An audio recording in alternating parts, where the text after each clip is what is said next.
Selamat pagi, selamat siang, sore, dan malam kepada Bapak Antonius. Kami dari kelompok 6 akan mempresentasikan materi UAS Pemeriksaan Akuntan yang bertemakan inventory audit. Kelompok kami beranggotakan saya sendiri, Nadia Paramita Ratana, Muhammad Zarfan Mumtaz, Yeni Nazia, dan Tasya Maulida Andara. Next.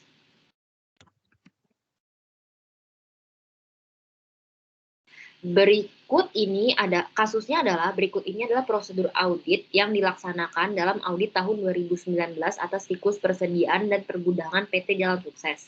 Perusahaan adalah industri manufaktur penghasil spare part mobil dan motor.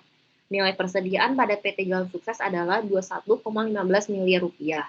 Persediaan PT Jalan Sukses seluruhnya terdapat pada kantor pusat dan gudang pihak ketiga. Beberapa prosedur audit yang dilakukan auditor, Canaya, dan tim sebagai berikut. Yang pertama, total kuantitas dari persediaan adalah 10.000 item. Dan auditor telah menentukan 5% dari total kuantitas yang akan diobservasi meliputi nilai-nilai material utamanya. Auditor melakukan observasi perhitungan fisik persediaan pada tanggal 29 dan 30 Desember 2019. Dan tidak ada hal-hal yang mendapat perhatian auditor sepanjang proses penghitungan fisik persediaan.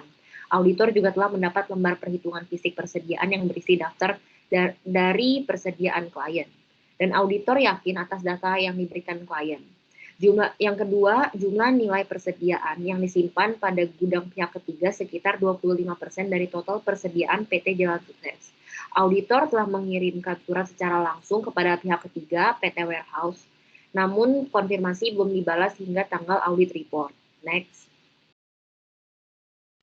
Menggunakan beberapa rasio keuangan sebagai prosedur analitis untuk menghitung perputaran persediaan dan membandingkannya dengan tahun lalu, perputaran persediaan tahun 2019 dibandingkan tahun sebelumnya yaitu 2018 masing-masing adalah 12 kali dan 11 kali. Untuk audit tahun 2020 dan 2021 masing-masing adalah 2 kali dan 5 kali. Yang terakhir adalah melakukan tanya jawab dengan klien apakah persediaan telah dijadikan jaminan pada akhir tahun sehubungan dengan pinjaman jangka panjang. Ternyata klien tidak memberikan informasi tentang jaminan pinjaman jangka panjang. Next. Yang pertama adalah soal pertama, jelaskan prosedur di atas yang dilakukan oleh auditor memadai atau tidak untuk tahun audit 2019, termasuk jumlah sampel sebesar 5%. Menurut kelompok kami, prosedur audit atas persediaan yang dilakukan oleh auditor tersebut sudah cukup memadai. Audit atas persediaan umumnya dilakukan dengan menjalankan beberapa prosedur, diantaranya observasi, vouching, tracing, konfirmasi, rekonsiliasi, analisis atau analytical review, pemeriksaan cut-off, dan subsequent event. Audit atas persediaan juga perlu memperhatikan ada atau tidaknya persediaan perusahaan yang dititip jual ke perusahaan lain atau consignment out. Selain itu juga memeriksa mengenai ada atau tidaknya persediaan yang dijadikan jaminan kredit serta cukup atau tidak nilainya pertanggungan persediaan yang diasuransikan. Namun jumlah sampel sebesar 5% harus disesuaikan dengan tingkat penyimpangan yang dapat diterima atas laporan keuangan klien. Next.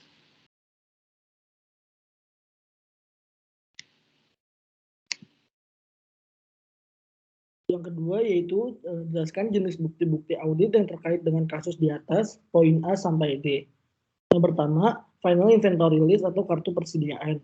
Merupakan jenis bukti audit yang memuat jumlah persediaan yang diinput oleh klien. Bukti ini digunakan oleh auditor untuk melakukan pengecekan mathematical accuracy terhadap saldo persediaan, baik di buku besar maupun di laporan keuangan. Lalu yang kedua, lembar perhitungan fisik persediaan yang dibuat oleh auditor saat pelaksanaan observasi stok of none.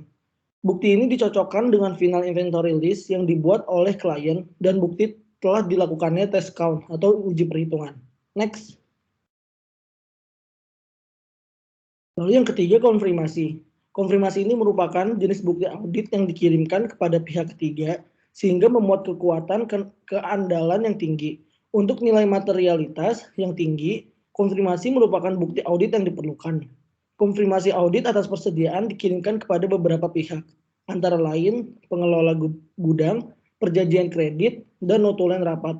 Konfirmasi juga memuat informasi penjaminan kredit atas persediaan. Yang keempat, subsequent event. Subsequent event ini merupakan kejadian sesudah tanggal laporan posisi keuangan. Bukti ini bertujuan untuk melihat apakah ada transaksi yang menyangkut persediaan atau pembelian dan penjualan sudah dicatat pada periode yang tepat dan tidak terjadi pergeseran waktu pencatatan. Next. Lalu yang kelima, goods in transit. Goods in transit ini merupakan bukti atas dilakukannya prosedur audit atas barang persediaan dalam perjalanan. Yang keenam, memo observasi persediaan. Merupakan kesimpulan dari hasil observasi persediaan dan usulan adjustment jika diperlukan. Dan yang terakhir, internal control questionnaires.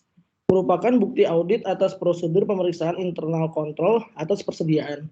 Bukti ini memuat pertanyaan-pertanyaan tentang pengendalian atas persediaan yang dilakukan oleh klien untuk menilai efektif atau tidaknya internal control. Next. Selanjutnya akan dibawakan teman saya. Selanjutnya untuk pertanyaan yang ketiga yaitu klien menjelaskan bahwa persediaan yang terdapat di gudang pihak ketiga yaitu PT Warehouse aman dan klien telah memberikan surat keterangan dari PT Warehouse pada tanggal 30 Desember 2019 yang berisikan informasi jumlah, jenis, dan kondisi persediaan yang dititipkan di gudang PT Warehouse kepada auditor. Berikan pendapat saudara. Next. Untuk jawaban kelompok kami, yaitu surat konfirmasi yang diberikan PT Warehouse akan berpengaruh terhadap menguatnya keyakinan auditor terhadap kewajaran nilai saldo persediaan klien. Namun, baiknya jawaban atas konfirmasi dari pihak ketiga langsung ditujukan kepada auditor tanpa melalui klien terlebih dahulu. Next. Selanjutnya, itu pertanyaan keempat, yaitu katakanlah audit dilakukan untuk tahun berikutnya, yaitu tahun 2020, di mana terjadi kasus pandemi COVID. Prosedur audit apakah yang harus dipertimbangkan oleh auditor dalam audit atas persediaan dan pergudangan? Dan bagaimana dampaknya terhadap pendapat atas laporan keuangan klien jalan sukses? Jelaskan. Next. Jawaban kelompok kami yaitu prosedur observasi atas stock of name pada gudang persediaan perlu dipertimbangkan untuk dilakukan perhitungan fisik secara langsung. Hal ini dikarenakan adanya pengaruh kebijakan pemerintah seperti adanya pembatasan perjalanan. Auditor perlu menyiasati hal ini dengan mencoba memanfaatkan teknologi seperti melakukan video conference dengan pihak gudang yang kompeten. Kompeten dalam hal ini berarti pihak tersebut mampu mengoperasionalkan perangkat dengan baik, serta memiliki kemampuan dalam prosedur stock of name terkait. Adanya fenomena kasus pandemi COVID-19 ini merupakan kejadian yang perlu diungkapkan kepada pengguna laporan keuangan. Oleh karenanya, apabila laporan keuangan klien menunjukkan nilai saldo yang wajar, maka auditor dapat memberikan pendapat wajar tanpa pengecualian dengan paragraf penjelas karena secara umum laporan keuangan tidak menunjukkan adanya penyimpangan dan telah disajikan dengan standar akuntansi umum. Namun terdapat hal yang memerlukan penjelasan tanpa mengurangi kewajaran saldo yang disajikan. Next, selanjutnya akan dilanjutkan oleh rekan saya. Untuk pertanyaan kelima, apakah yang harus dipertimbangkan oleh auditor dalam audit tahun kedua terjadinya COVID? Yaitu di tahun 2021, audit siklus persediaan dan pergudangan. Jelaskan. Jawaban dari kelompok kami, dilihat dari prosedur analitis yang dilakukan auditor yang menunjukkan adanya penurunan yang signifikan terhadap perputaran persediaan. Maka auditor perlu mempertimbangkan adanya kualitas barang persediaan. Menurunnya persediaan juga yang terjual dalam 1 tahun memungkinkan adanya penurunan kualitas persediaan karena tidak segera dijual. Oleh karenanya, auditor perlu mempertimbangkan kartu persediaan untuk mengetahui seberapa lama persediaan tidak dipakai atau tidak dijual. Dalam hal ini tidak mengalami pengurangan. Kualitas barang persediaan yang menurun atau sudah rusak perlu dibuatkan daftarnya dan dipisahkan dari barang persediaan yang lain. Auditor juga baiknya memberikan pertimbangan kepada klien untuk menggunakan teknik audit berbasis komputer untuk mempermudah integrasi data dan remote audit. Berikut daftar referensi yang kami gunakan. Yang pertama, ada Agus Sukrisno tahun 2017, ada Heisrik et al. Tahun 2017, Tuan Kota tahun 2014, dan Mulyadi tahun 2002. Sekian presentasi dari kelompok kami. Apabila ada kekurangan, mohon dimaafkan. Terima kasih.